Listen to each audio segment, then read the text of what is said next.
A, B, C, D, E, F, G. I have to go. I have to go. I do feel like they have fallen down the list of things we quote, but we still quote them. Yeah. Like first Shits, Mm-hmm. then New Girl, Mm-hmm. then Random Things. Like we quote No. It would be Emperor's New Groove. Schitt's Creek, New Girl, Emperor's New Groove. I know. I just feel like Kardashians is probably 5, and there's probably like Kardashians has tumbled for me, but I also just... You haven't watched the newest season. I've been watching the newest season. But without me. It's not as quotable. Well, you are cute, jeans. That one will never get old. That'll never die. The Brajules.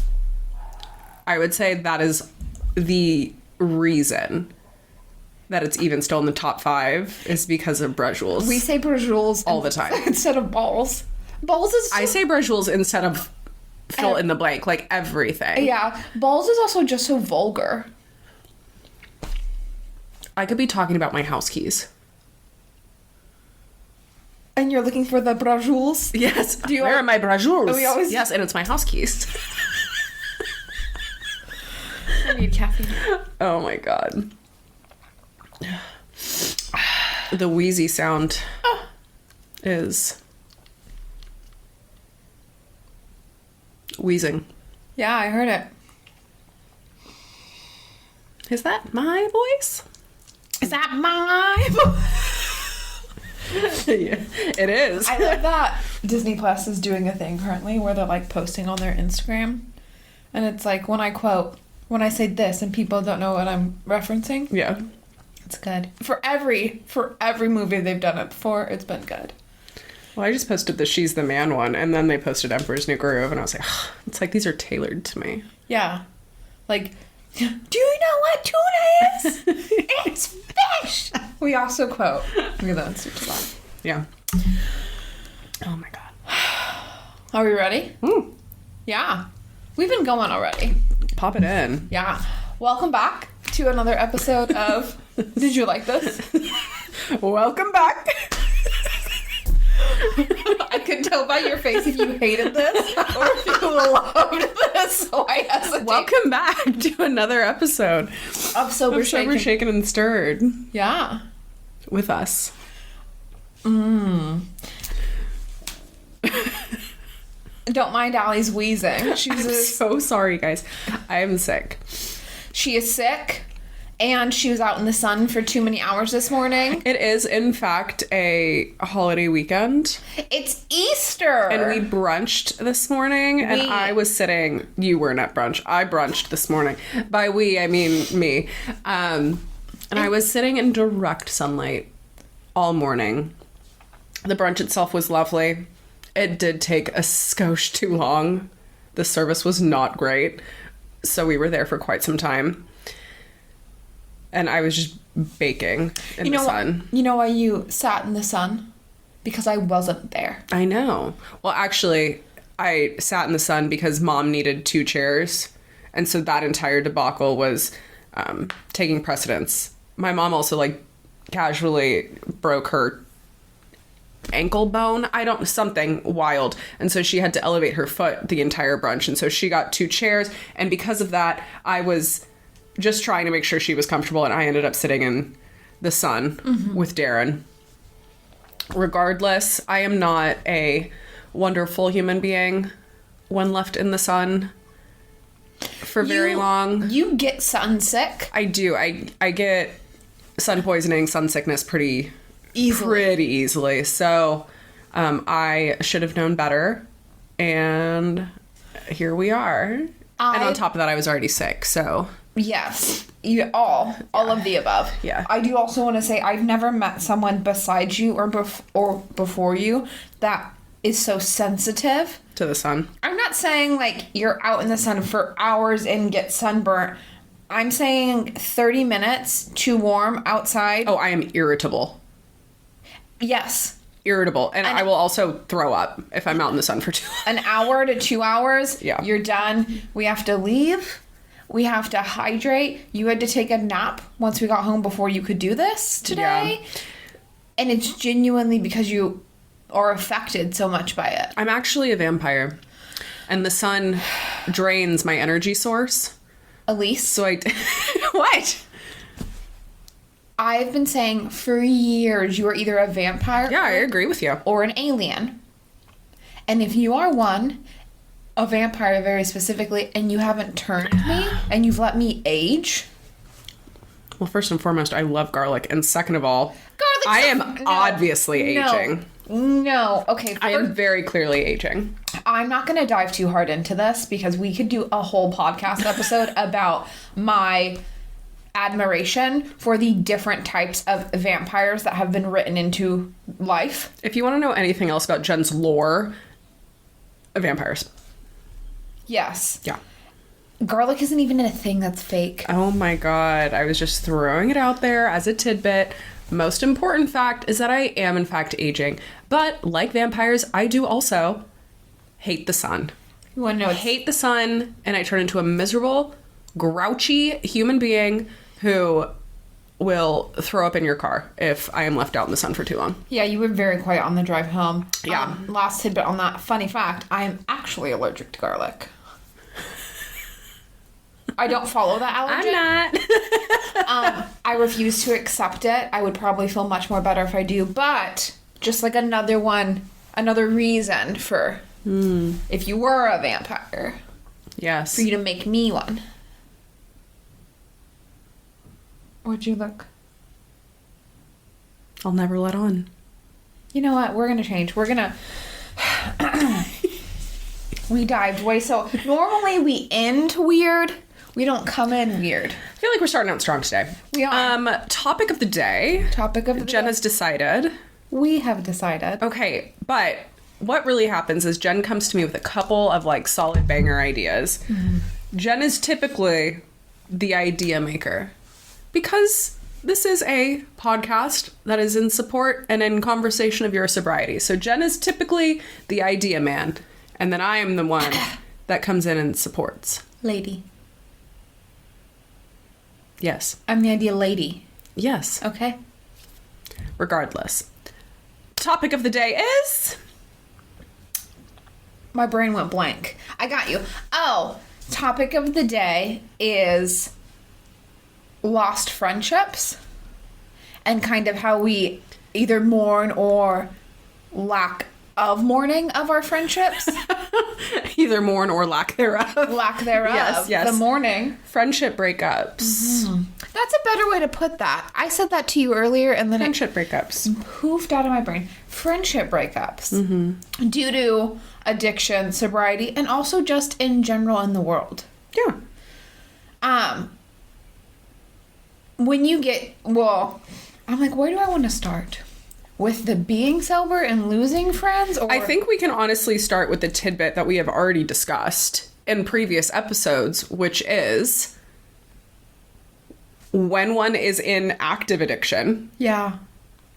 friends start to fade back when they notice that you are spiraling. So there's like that set of friend groups that we've already kind of discussed. And then there's also the friends that you lose when you are in recovery and actively working on sobriety, whether it's alcohol or not, but the friends that you lose because of that, which we have also discussed in previous episodes a little bit. Yeah. So, shall we talk about the first one? Because, I mean, in chronological order. Yeah, absolutely. So I obviously in high school drank, and I had my drinking friends, and then I had my other friends. But they start to come together as you get older. So senior year, it really started to overlap because I was, 17 when I graduated, and I really got into the thick of, like, drinking and using drugs recreationally when I was 15. Yeah. So I would say I had, like, 2 solid years of them kind of being separate. And then starting the summer after I graduated and the year I took off before I went to college is when they really overlapped. And in that, how do I say this? it was nice and fine and dandy, but then those friends that are like, yeah, I want to hang out with you, I want to party with you, I know you know how to party, I know you drink, blah, blah, blah. They also start to see that side of you, and it isn't necessarily a side that they're going to enjoy. Yeah. Because, like I said, even though I was chaotic my senior year overall in life, I wasn't just drunk with my friends I've met in the 4th grade, you know? Mm-hmm. So they still kind of saw me as the person they always knew me as. And then, like I said, I had my partying friends who also, they were doing drugs before I met them. I just joined on their group. Who also partook, so they didn't care. Yes. That I was partaking so heavily. Well, there was like a couple comments thrown out here or there that maybe I partook a little harder. Okay. But everyone starts to come together. Then I would say the year that I drank that whole year, I've stated, right? I spent all day drinking every day for basically a year until I went to college. When I left to college, I lost some of the childhood friends I had that weren't partiers. And I do think it was kind of like the natural break of them realizing, like, you're not just moving away, but you started to take a path that I don't really support, and you moving away gives me the space to no longer be close to you. I was going to say, it's also just the natural break of, hey, guess what? When people go to college, you lose friends. Mm-hmm. That is a natural thing that happens, let alone you being in... an addict. Yeah, you being in the heightened state of your addiction. I think that kind of went hand in hand. Mm-hmm. I think that was... I'm pretty positive I know who you're referring to, but I do think that it had a lot to do with, like, you moving, but also it's, like, twofold. Yeah, I would say the other part is I didn't realize I'd lost her as a friend. So who I'm referring to is, in high school, I had 2 best friends, mm-hmm. right? 2 of the closest people who I adore. One is still Monica, who is still actively, like, my rock. But the other one, I thought we'd be friends forever. Mm-hmm. And you know how your parents are like, oh, you'll lose friendships? Yes. I was like, not these 2. Other people may come and go, not these 2. Mm-hmm. Right? She did have a child right when I was moving away to go to college, but we still caught up. And, like, talked, and still, I would see her when I went home, and all of these things. I didn't realize until I got sober that we actually aren't friends. Mm-hmm. And until maybe a couple years into my sobriety, I was like, yeah, we've drifted, but I still love her. Like, she still means a lot to me. And you just be like, yeah.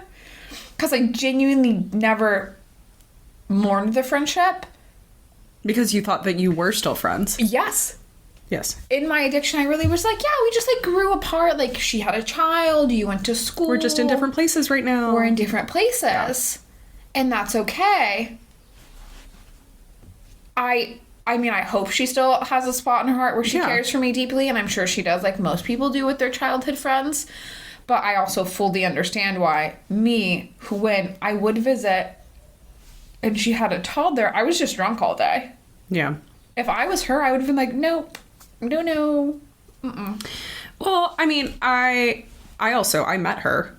Yeah. So I know that, like, there was still love shared there even when you did move to San Francisco, because when you went back to visit, like, I did meet her. So I know that there is still love shared, and there was still love there. Mm-hmm. Yeah, she was so important to me that when you and I were seriously got into a relationship, I was like, oh, you have to meet my 2 best friends. Yeah. But obviously that is prime example of friendship drifting. Friendship drifting, I would say, minus the addiction, would it have happened? I don't know. I do think, obviously, like, I moved away. She had a child. She had a whole life. She has a whole... I mean, we're friends on social media. And normally still wish each other happy birthday every on our birthday. But, like... Yeah. But, like, she was invited to the wedding. Mm-hmm. And she didn't come. Mm-hmm. Like, her and her mother were invited to the wedding, actually, and she didn't come. Totally fine. I wasn't upset by it. I would have been upset with myself if I didn't invite them. Mm-hmm. But I didn't expect a yes. I just wanted to give the opportunity. However, there are many friends that, because of my addiction, people didn't want to hang out with me. Yeah. And that's totally fair and valid. That would be the most significant one that I still think about quite often. But there are other people that I'm like, man, did we just grow apart, or did they not want to deal with drunk me? Mm-hmm. I don't need to like go back and ask every single person. No. If I were to ask anyone, it would be her. But at the same time, like, we're wildly different people now. Mm-hmm. So coming out of being sober and then a few years into my sobriety, understanding that although I still love her very much, we aren't friends. We haven't been friends for probably 5-6 years at that point. Yeah. And actually like mourning that friendship is something that I don't even know that I've fully done. I think that's honestly like the hardest friendship breakups to go through is I don't think that there wasn't some huge blow up. There wasn't a huge fight or anything like that. It was just a very much like drift apart. You realize that you're both growing in separate directions, and then it was just like a but with all null and void, like white noise. This one sticks with me so hard because I didn't realize it was happening when it was happening. Yeah. Because I was just drunk, right? Now, when we talk about the other friends, the people who I partied with, we went our separate ways too, and you knew a lot of them. Well, I felt like most of that was a choice. Whereas with your childhood friend, that I wouldn't say that one was a choice necessarily. I don't agree. Okay. I think at a point it became a choice. Spill that tea. So I believe that my addiction was a lot to handle, and they told me all the time, right? So now we're talking about the friends that I in high school drank and did drugs with. Mm-hmm. A lot of us moved to San Francisco or the Bay Area, and we were friends, right? They were who was close. I hung out with most when you and I met. Mm-hmm. You knew them, but eventually I almost distanced myself because I didn't want people telling me I was drinking too much. Mm. And so I was like, yeah, I'm going to drink when I hang out with you, but you only see me every once in a while. So how do you know how often I'm drinking? Right. But is that not a choice? Right. Well, okay. Then I tried to reintegrate myself, and we were just like different people. Yeah. And we had drifted apart. And then we'd gone back and forth. When I got sober, I went to hang out with them, and they weren't pushy. They didn't say anything to try and make me drink, anything like that. But then at that point, I do believe it was a choice. Yeah. Because one, being around them is very triggering for me. Mm-hmm. Although I love them, we were never friends outside of me being an addict. Yeah. We didn't have a friendship prior. We became friends because we drank together, and we did drugs together. And outside of that, they're great people, but we don't have a lot in common. Mm-hmm. We grew up in the same place. I was going to say, other than growing up in the same area and understanding that dynamic, which is bonding. Yeah. And they supported me through, like, they are the people when I spoke about a group of people coming to me and telling me that my mom did drugs. Yeah. Or like I said, I think my mom does drugs. And they're like, yeah, we've known, this is that friend group. Mm-hmm. I'm not saying we didn't support each other. I was like, no lack of support. That's obviously some of the most supportive people. Lack of support. Like, absolutely. They used to feed me. Mm-hmm. One girl who, like I said, I love them so much. One girl got 3 other siblings, and her mom was a single mom, and her mom still used to let me eat dinner at their house every single night I needed to. So it just was that. It was support, and they took care of me, and I took care of them, and vice versa. But besides doing drugs and alcohol together, you know what I mean? Besides addiction and being in that and needing support through trauma, we don't have a lot in common. Mm-hmm. And so I went back and I tried to be a part of that friend group, and 2 reasons. 1, we don't have a lot in common, and 2, and I'm not saying this was their intention, but I always felt like I was treated less than in that group.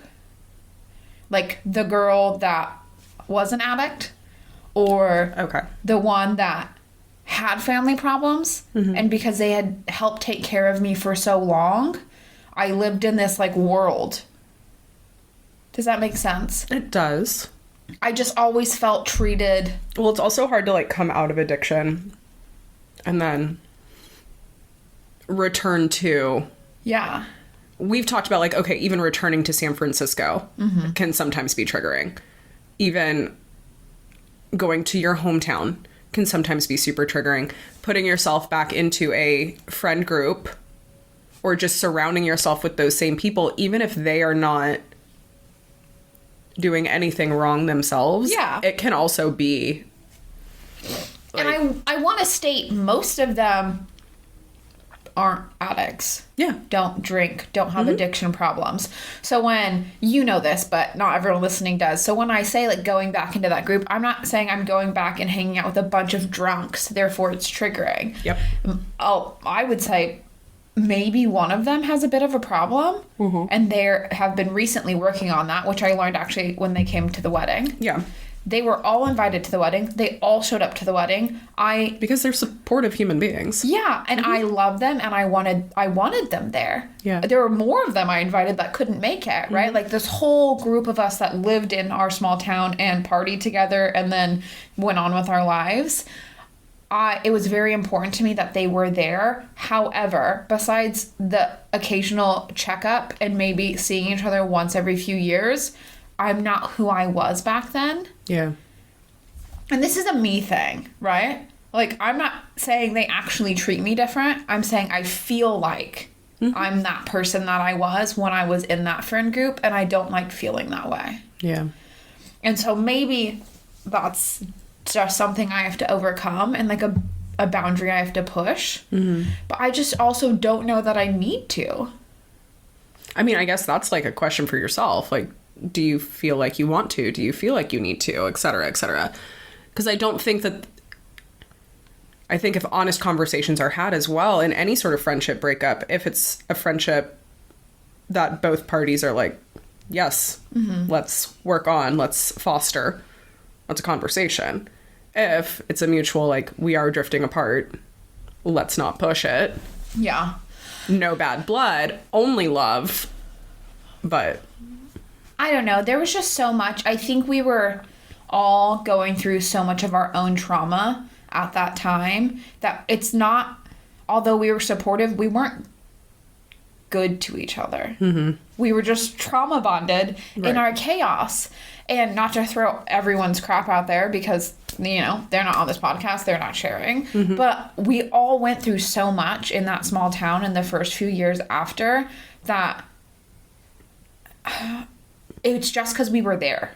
It's because we were put together. And it really was a trauma bond. And although I love them and would not be here without them, right? Like we talked about a few episodes ago, the sexual abuse I went through. The guy that went to the hospital with me was in that friend group, right? So would not be me without them. But I also don't know that I could go back and have a friendship with them after all of my friendship with them was me being an addict. Yeah. I don't know that that was a stream of consciousness that made sense. I feel like it did. Okay. I do feel like it did. Yeah, I tried. One time I went to visit Monica and we went and had a game night at one of their house, and there was like barely any drinking. Honestly, mostly smoking, because that's mostly what that group does and has always done. And I'm not a big smoker. I'm not a smoker at all now. I was never a big smoker growing up. I didn't like the high it gave. So that wasn't a struggle for me. Okay. No, I'm just saying, like, being around people smoking is never a struggle for me because it doesn't bug me. Yeah. But I don't know, just being there and being with them, I just felt brought back to who I was. And I just didn't like it. It wasn't a great time for me. That's fair. Yeah. Now I'm just thinking. So would you say that you've grieved that French, like, there's multiple in that one, more than you have the one you lost due to? Maybe it's because I know that... Yes. Quick answer, yes. Why and how I've grieved that one and not the other one is maybe because I don't think there would be a future to have. And maybe, and I'm not saying This is why I was also trying to say, like, it, to me, just from outside perspective, it also seemed like you played a much more integral role in the choice of moving on from that friendship. So you had the time to break, essentially. And, like, you made that choice. But the first one, I don't think, you didn't even know that the friendship wasn't there anymore. You didn't create that, and you didn't make that choice, which is why I think that the grieving process of that one is so much harder. Fair. Yeah. I also just, and when I say taken back to who I was, we've mentioned this in the podcast, but I was really manipulative in my addiction. Mm-hmm.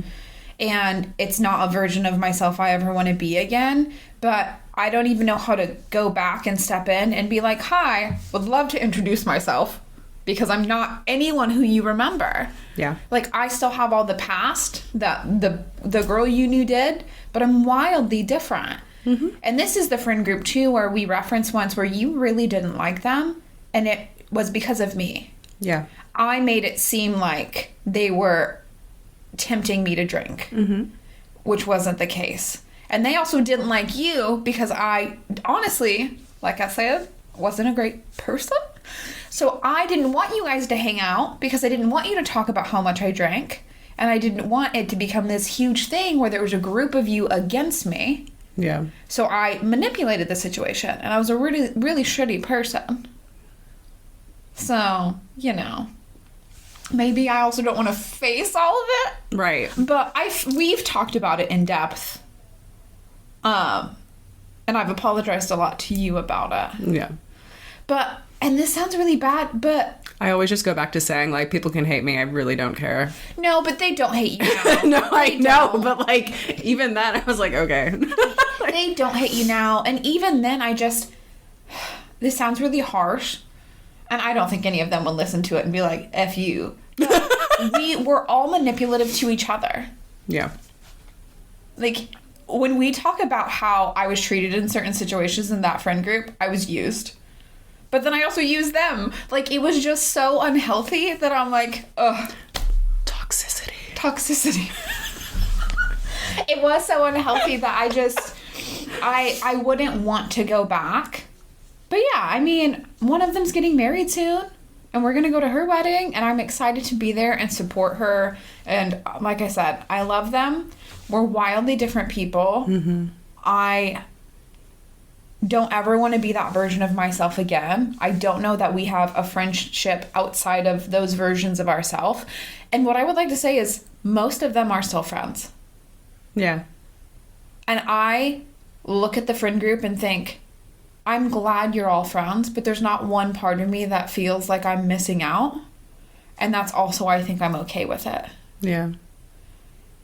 Because, I mean, I don't really get FOMO. It's not a big thing for me. Yeah. But for a long time, when we were still friends, quote unquote friends, and they would do stuff without me, I would get FOMO. Yeah. And then we just got to a point where I'm like, I'm not actually in the friend group. I'm just someone the friend group knows that they used to hang out with. Your friend group adjacent. I'm an ex-friend, you know? Yeah. But that one I have mourned. And I also think I've mourned that one because we talk about it a lot. Or we have. I think that specifically that friend group is such like an integral part of your journey to sobriety. Mm-hmm. Which is why I think that we talk about them so much, is they were so much a part of who you were when I met you. Yeah.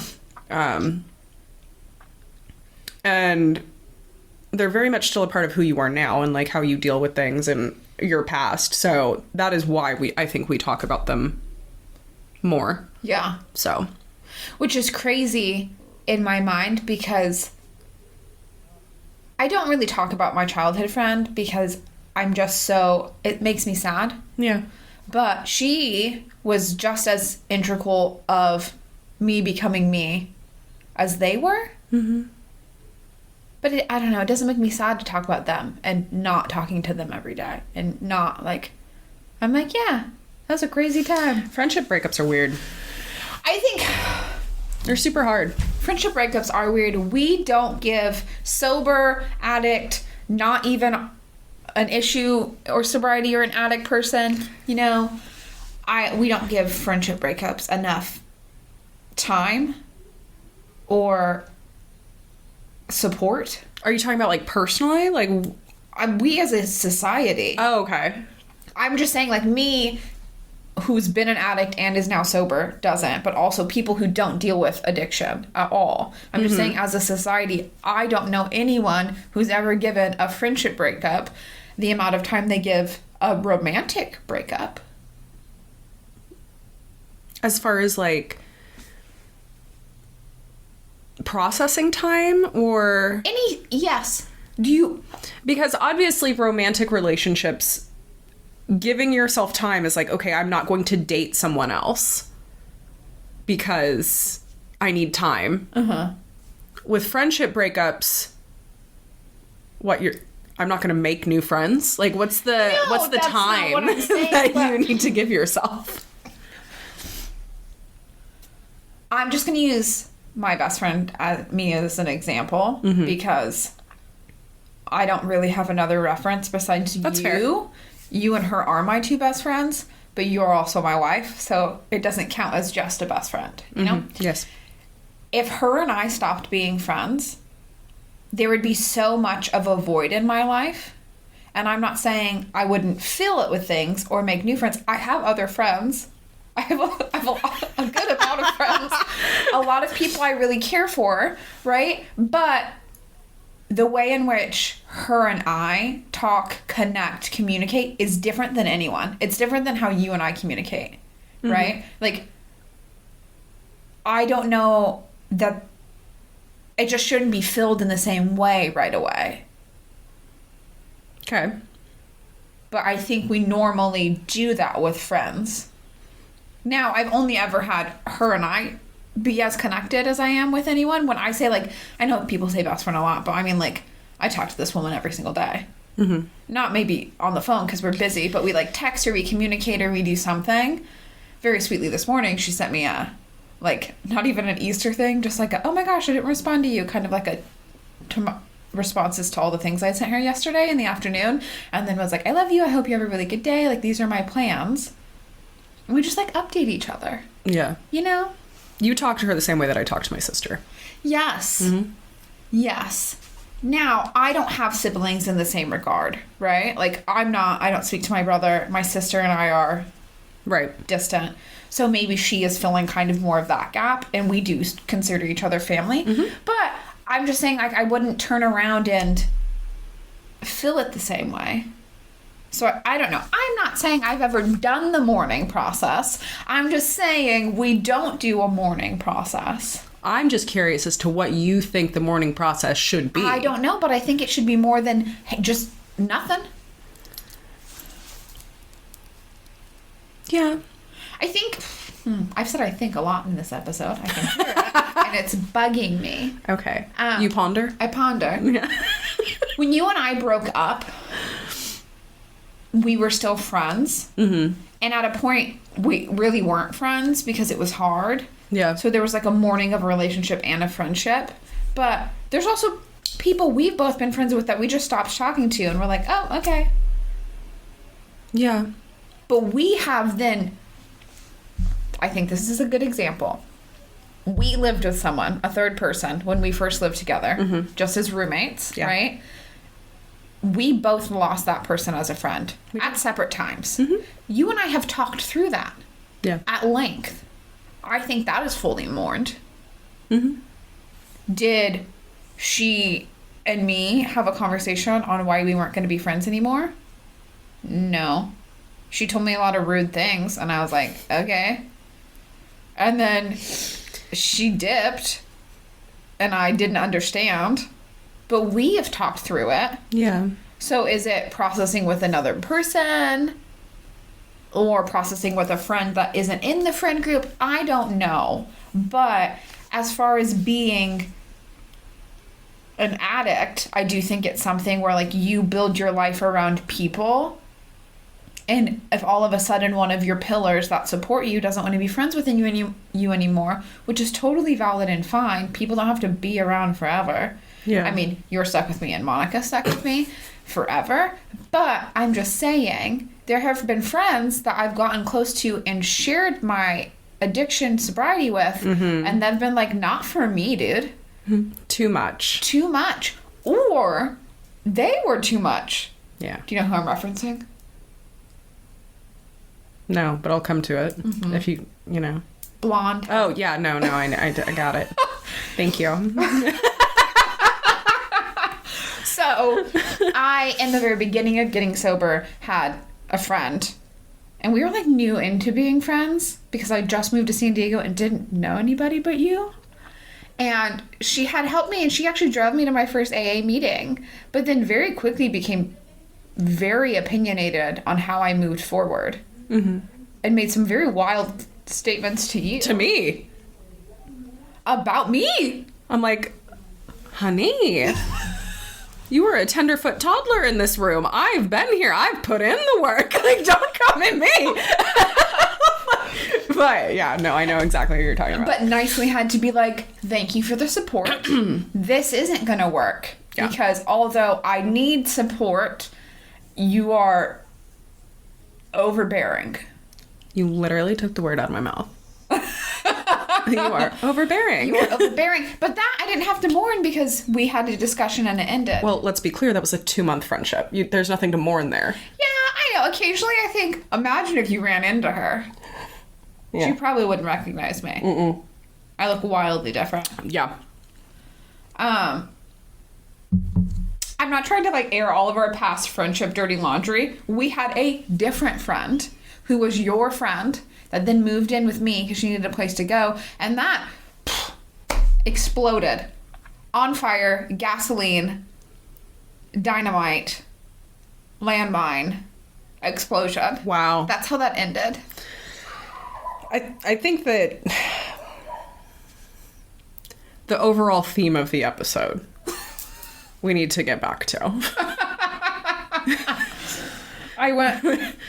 Okay, realistic. I do love a trip down memory lane. However, like... I was just trying to give us examples so we could then go off how you would mourn them. I don't know. I'm not a therapist. I'm just This is why people go to therapy. I know. I think that the mourning of a friend, you're talking about we need time, we need space. You can't fill that void immediately. We don't give ourselves the time and the space. My instant thought is losing a friend and then having to fill all of that time. I think whether it's your choice or not, depending on how close you are with someone, there is time. Like you said, every single day you talk to Monica. That would be a chunk of time in your everyday life that you now have to fill with something else, which is also so much of you talking about getting sober. Okay, what are you filling that time with? You have to come up with like new things to put into these places. So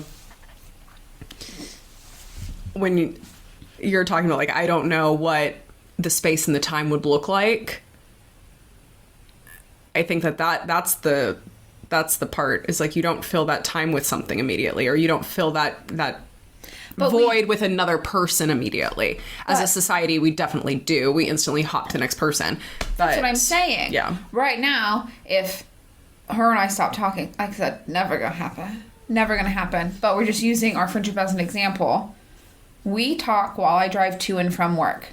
Right? It's the only person I talk to while I'm driving in the car. Everyone else, I'm like, oh, I'm busy. No one else calls me, to be honest, because I'm not a phone talker.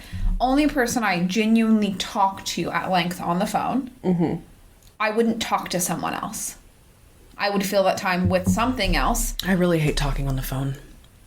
I do too, except for with her. It's nice. That's fair. It's also a long distance friendship, so you kind of have to. I know. But that's... I'm not going to go on another tangent. Yeah. She's so far. Yeah. On it, but I'm the one who moved away, so how can I complain? But I'm the one that left. I'm the one who left. Well. I can only give my perspective as losing people through addiction and getting sober. And we've said it before, and I'll say it again. You will. And that's okay. And it's also, I mean, like I said, there's some people who I don't think need apologies from me, deserve apologies from me. Yeah. Because I was just because I wasn't great in the friendship, but they weren't great in the friendship either. Like, we were both shitty to each other. There are other people who I have apologized to because we still had some communication, but I don't find it to be helpful to reach out to my childhood friend and apologize for me being an addict and her not wanting to be in my life. I don't even know if that's the reason. Mm-hmm. Maybe she just got busy with momhood. Yeah. And was like, yeah, it had nothing to do with your addiction. You just moved away. And we grew up. So, also, I don't want to take the small little thought that I've had in my brain for years now because of it and then reach out to her out of the blue and be like, is this why we're not friends anymore? If so, I'm so sorry. Like, that I don't feel would be helpful for either of us since there's no future of friendship. Yeah. So, I don't know. Friendships are weird. Mm-hmm. I think so much of moving through recovery and sobriety is refiguring out who you are as a human as well. Mm-hmm. So why would you go back and I don't want to say like scratch open wounds, but like... Yeah. I have other friends besides Monica that I've known since I was young that we're still friends, and they've seen me through every phase of my life. But we have things in common to be friends about. Mm-hmm. So it makes sense for me to have apologized for things or to reached out and been like... Because it's a friendship that you want to... Foster and continue, absolutely. Yeah. I don't know. I think there are very few friendships that have ended, and I'm like, I hate that person. Thank God. Most of the time I'm like, yeah, I wish you the best. Our paths just aren't in the same dimension anymore. We're living two different lives, doing two different things. And it's not for me. Mm-hmm. It's not for me. Not for you. Mm-mm. That's fair. Yeah. I think that's all I have to say about friendship loss. Now I'm like, oh my gosh, imagine if me and Monica weren't friends. I would lose my mind. I know, I'm the one thinking about it. Used it as an example. Jen's gonna send herself into an anxiety attack. No, I won't. Because I know her and that would never happen. She's gonna immediately leave this room and call Monica. No, she's at a family event. It's Easter. Silly me. Yeah.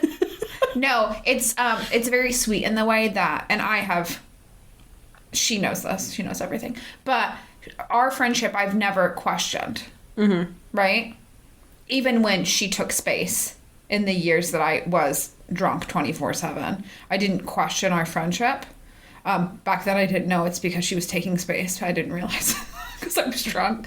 But once I got out of it, she was just very supportive and reassuring. Mm-hmm. So if you are a friend of someone who... That's what I would also say. If you're a friend of someone who is getting sober or in their addiction, it's okay to either, one, not want to be their friend, but maybe give them some clarity. And two, if you need to take space and then come back, that's okay also. It's 100% okay to be like, where you're at right now is not the energy that I can put myself around. Yeah. And that, I not think, completely lose the friendship. If there's better communication on that part, people would lose less friends. Mm-hmm. We don't communicate about our issues with our friends the way we do our significant others because we come into a relationship and we agree to it. Mm-hmm. And we're like, okay, well, my job then is to communicate with you. Why isn't our job in a friendship the same? Hey, you're doing these things in life. It seems to be pretty consistent. I'm not in a place to do that. Like, if all of a sudden one of our good friends was a raging alcoholic, I'd be like, hey, I love you. I'm not going to be at your events for my own peace. If you never need support, you let me know. But this is why. Mm-hmm. Right? Super valid thing. But we don't do that with friendships. We're just like, they should know. They should know why. Did they become a mind reader in the friendship? You know what I'm saying? Like, why don't we communicate better with other people as well? I don't think we do it in general at all very good. We're just like, they should know why I'm mad, or they should know what they did. Gah. Well, one, if they're drinking at all, they probably don't know what they did because they didn't realize, right? I don't know how many times I was an idiot that I don't remember. Mm-hmm. I don't know. Like, that's not me. Like, I couldn't count. Like, I genuinely don't know. It's not there. So also when I say there's people that don't need apologies from me, there's probably a bunch of people that deserve apologies from me. That I don't even know. Yeah. That I don't even know what I do. But it was never brought up to me, so I didn't know I needed to apologize. That's not to say if you're listening and you think of something that you need to bring Please don't reach out to Jen saying that You can. If you have something and you wanted us to foster a friendship again because you thought we had a good friendship, yeah, hit me up. But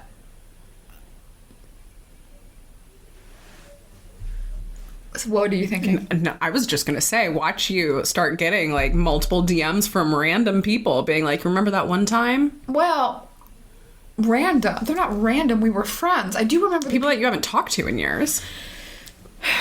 Yeah. Well, I would consider that random. If you were still friends. Bethany from 5th grade has got beef with you. I don't know. I don't know anyone from 5th grade. I don't know anybody named Bethany. I'm just giving an example. I don't even know what's Samantha. High school. I'm not talking about high school. Mm-hmm. I stayed friends with all the people, or I just spoke about them that I wanted to. Right. There was a couple of friend groups after that I was really a part of that I just drifted from. But did I just stop being invited because I was a mess? Or did we drift? Hit up Jen in her DMs if anything you need to discuss. If I was just a mess. But to wrap in this conversation, before I talk about our one little next tidbit, that's just like a fun fact I wanted to share. Oh, okay. I think we can communicate better as a whole with our friends because the way you communicate with your like siblings, I mean, that may not be a good example because I don't communicate with my siblings at all. But I just feel like we need to open that door better and friendships would be better. As it was written. I'm not saying being rude. Right. But we have good friends now that I'm like, yeah. Yes. Absolutely. Good communication. I didn't even say the full sentence. What was the full sentence? That we are...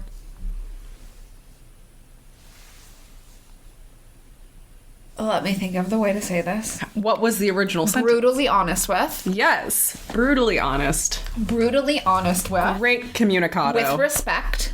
Yeah. Brutally honest with respect. Sometimes a little dig, but, you know. And honestly, I think we're still friends because of it. Because if not, either us or them would have ended the friendship a long time ago. Because you're not just naturally compatible with everybody. So, better communication in the friends. So what's the fun fact? Okay, so Easter, I was telling you this in the car. I was at work this morning just thinking about Easter because I had to work for a little bit. Just thinking about Sunday. Just thinking about today. Well, because people were coming in and they were talking about their Easter plans. As you do in customer service, you like talk to people. As you do. As you do. And I was thinking, gosh, I'm so glad I'm not hungover on Easter again. Do you know how many Easters I spent hungover at a park? My family goes to a park every year. Why were you getting hungover, or why were you drinking so heavily on Saturday and then being hungover on Easter? Because it was a Saturday. I mean, I guess. It was a Saturday. We always did, like, the heavy drinking on Easter proper. I drank on Easter, but you're hungover until you've drank enough. And even then, I did get raised in a very religious family. My parents weren't religious. They were the oddballs out of their sibling groups. So all of my aunts and uncles are quite religious. No one's getting turned at a park on Jesus Day. Okay. Cups up. There's a few people that might have a beer or two. But I remember one very specific. Gosh, was I 17? Yeah, both of my nephews were already born, so I had to have been 17. Easter. I almost threw up on the car ride there because I was so hungover from it literally just being a Saturday the night before. Good. Then was at this park just dying all day long. You lost me at park. Too much sun. Can't do it. They have trees with shade. Park? No. No. Outdoors? Outdoors couldn't be me. Well, you probably would have had more shade at the park than the brunch you went to this morning for Easter. I know. So, I don't know why you're coming for my family. I know. However, so many holidays, and then it got me thinking all the Thanksgivings I was hungover / drunk for, every Christmas. Man. Yeah. You know, there might be a reason why I stopped being invited to all the family functions. Maybe. Not now. I live too far away. I was going to say, I think it's because we live so far away at this point. No. Now we do get invited. We live too far away to go.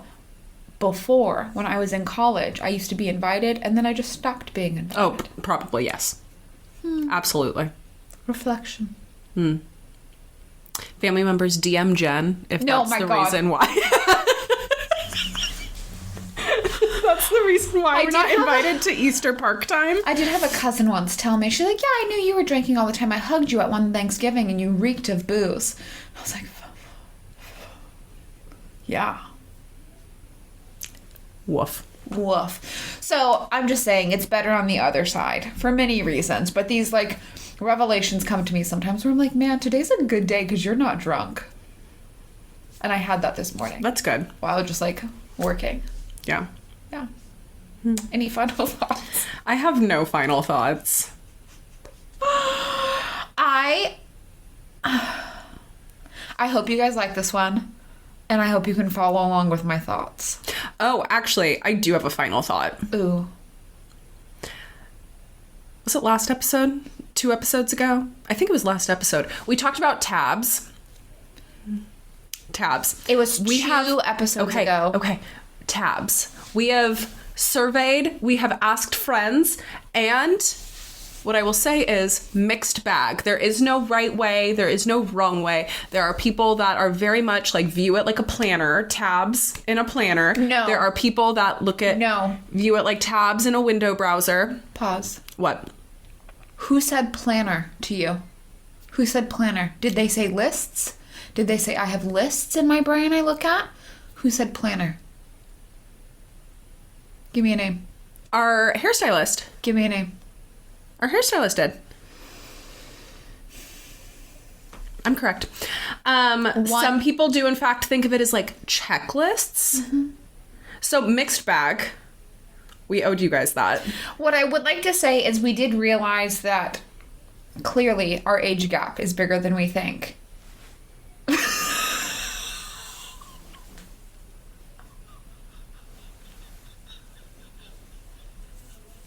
Yeah. I'm so sorry. Yeah. It's so big. The age gap is just so big.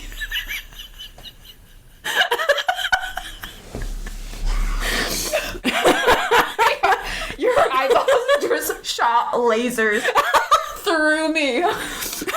Oh my gosh. Woof. It just fell out of my mouth in the moment I said it. I was like, oh no. Oh no.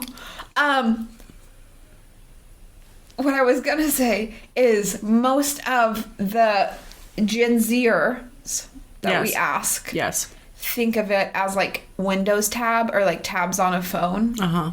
And I would say almost all of them in that age group. And then me, who is not a Gen Zer. And then most of the millennials we ask think of it like your brain. Mm-hmm. The metaphorical gap, not the real one. Yes. Mm-hmm. Understood. But you knew what I was trying to say. We talked about this with your brother, and he was like, well, yeah, I think of it this way. And Well, have any of them ever actually owned a physical planner? I don't think so. So it's all on their phones or on their computers. I have owned a physical planner. I know, which is why the age gap isn't that big. You know, And that's my final thought. I was just... We're going to end it here. Thanks for joining. I'm crying.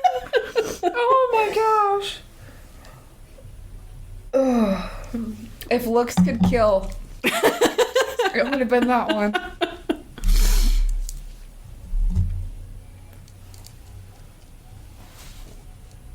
I would like to say... You've said enough.